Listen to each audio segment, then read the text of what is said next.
Ayun, good morning. Bagong araw, isang room door ang ating nagawa. Bali, ang ginamit ko is 1x3 tubular Alco frame, Alco center frame type P200.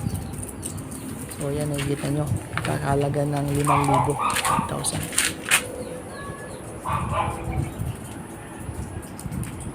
So yan, hindi ko na pinakita buo lahat paano nagawa. Bali, yung mga materials na nagamit. So, yung mga ginamit ko, mga accessories, yung Tox na, tapos may screw na 3/8 mohair, tapos yung stopper niya GW bumper.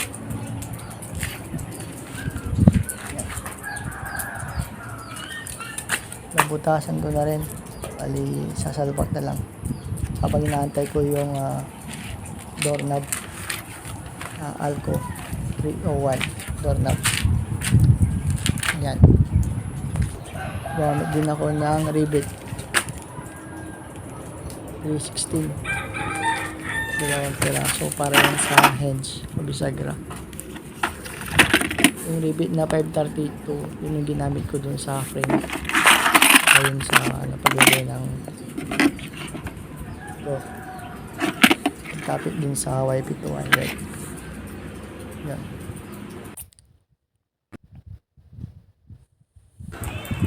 Yan, bali nilagay ko na rin yung hedge, 4 na piraso. Nakakapal po yung rivet na ginamit para kapit na kapit. Yun, dumating na rin yung Alco 301 door. Yan, papakita ko rin kung paano siya ilagay. Ito, may susi, lahat. Turo ko kung paano siya ilalagay. Bali, gumawa ako ng pattern. Nagupit ako ng isang kapiraso. Bali, tinapat ko yung butas dun sa pinaka door lock. Yan, ganun ang gagawin nyo.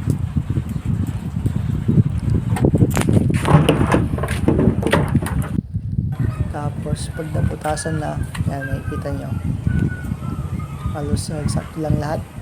Hindi ko na masyadong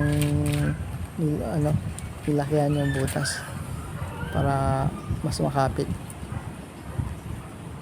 So ayan, ilagay ko na rin yung yung lock sa kabila, pati yung sa center. Ayan, tama lang pagkakalapat, walang labis, walang kulang. So ang haba ng is around 7 inches. Bali, yung gugupitin nyo pagka gusto nyo mag DIY o kaya gusto nyo gumawa ng pattern. Ayan,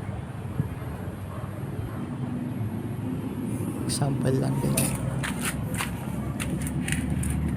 Then okay na, lalagay mo na rin yung partner niya para pwede na ikabit doon kay client.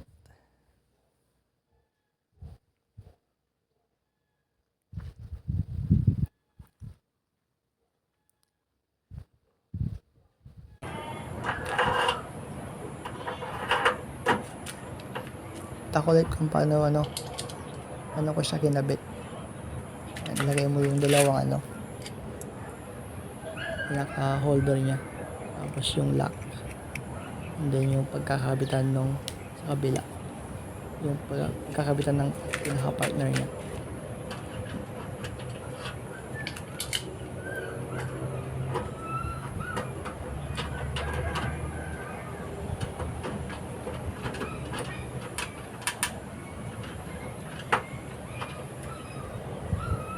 Halos eksakto lang yung mga butas na ginawa ko.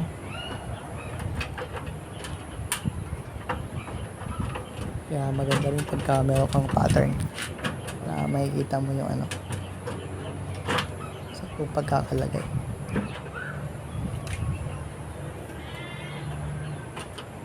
Ayan, pumasok na yung ano, yung dalawang ano nakatusok. Bali 4 yan. Dalawa sa ibabaw at itaas, mas maliit lang. Tapos tatapat mo yung may butas.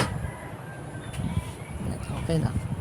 Tsaka mo ilagay yung screw sa taas tsaka sa ibaba.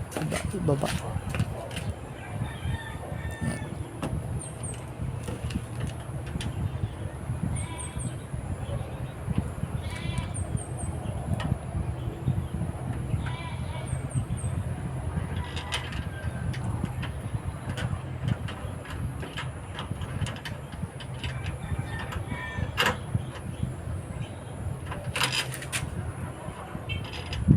Kailangan nakatapat mismo para makapasok yan, no?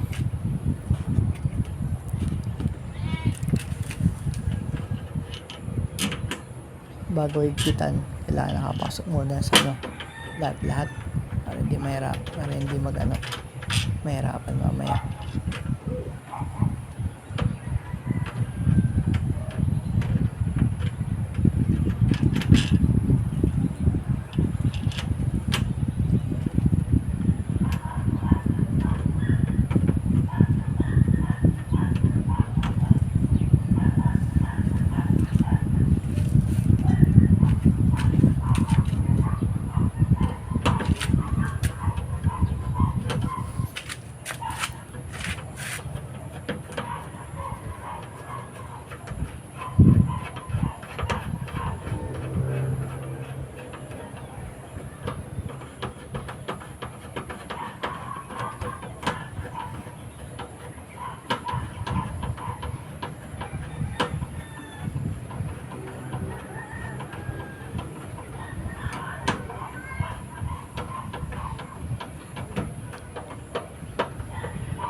Huwag mo na masyadong higpitan.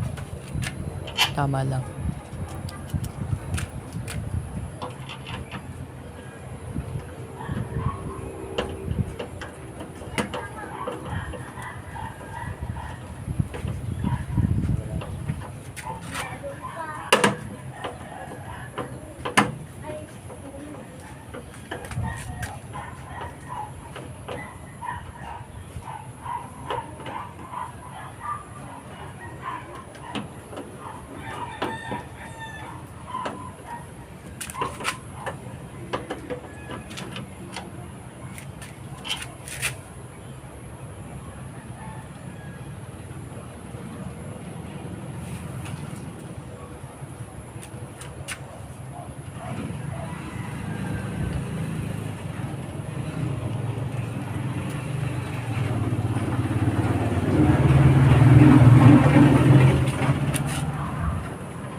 Ayun, lapit na matapos.